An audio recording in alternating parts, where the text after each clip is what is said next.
There's a growing group of men who aren't single because they can't find someone. They're single because they've made a deliberate choice. And here's what's surprising, psychologists are finding that these men don't fit the stereotypes you'd expect. They're not bitter.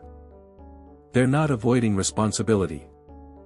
In fact, research shows they might be operating on a completely different psychological framework than most people realize. What's happening in their minds that makes lifelong partnership feel less like a dream and more like an optional path? The answer reveals something unexpected about how we're all wired.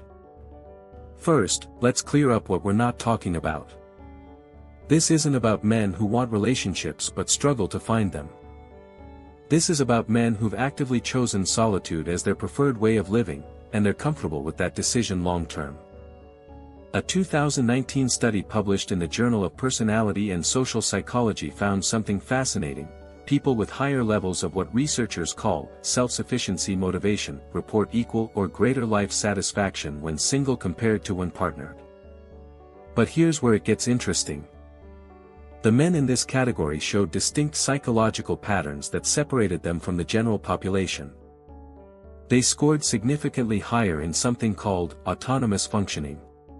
That's not just independence. It's the capacity to self-regulate emotions, create meaning without external validation, and maintain psychological stability without relying on another person as an emotional anchor.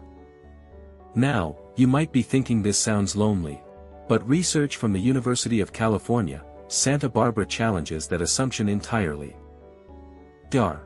Bella DePaulo, who studied single people for over 2 decades, discovered that chronically single men who choose that lifestyle actually maintain more diverse social networks than their married counterparts.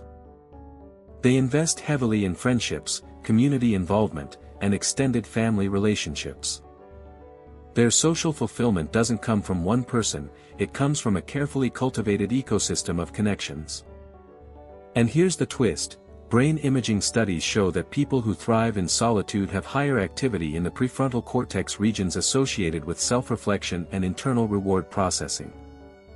They literally get more neurological satisfaction from solo activities, creative pursuits, and independent goal achievement. Their brains are wired to find fulfillment differently. But perhaps the most misunderstood aspect is their relationship with freedom. It's not freedom from something, it's freedom for something. A longitudinal study from Germany's Max Planck Institute tracked men across 15 years and found that those who intentionally remained single showed remarkable consistency in one area: they had crystal clear personal missions. These weren't vague dreams. We're talking concrete life projects, building businesses, mastering crafts, pursuing artistic goals, or dedicating themselves to causes they believed in.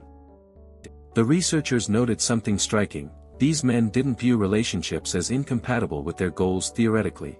They viewed them as psychologically incompatible with the depth of focus their goals required. They'd consciously chosen singular dedication over divided attention. And the outcome?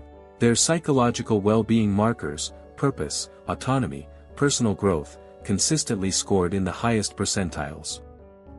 They weren't missing out. They were maximizing a different equation entirely. So here's what this really reveals: there isn't one right way to structure a fulfilling life.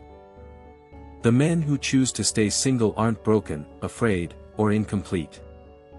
They've simply discovered that their psychological architecture thrives under different conditions than cultural narratives suggest. And maybe that's the most important insight: authentic well-being comes from understanding your design, not following someone else's blueprint.